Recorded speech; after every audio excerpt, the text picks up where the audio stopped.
Ito ang pinto sa harap silangan. Ito ang bintana harap silangan. Tapos ito ang harap sa ibaba. Pinto.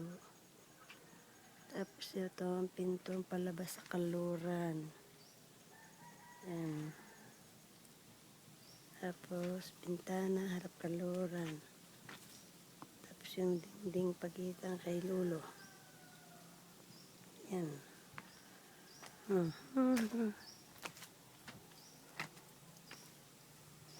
Tingnan.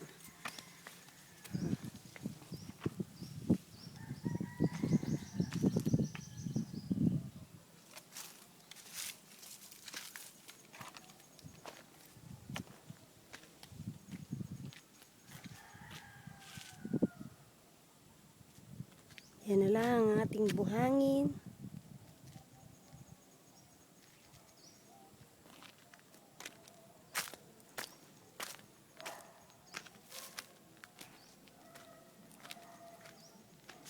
Ito, yan. Harap ibaba yan pag nasa labas.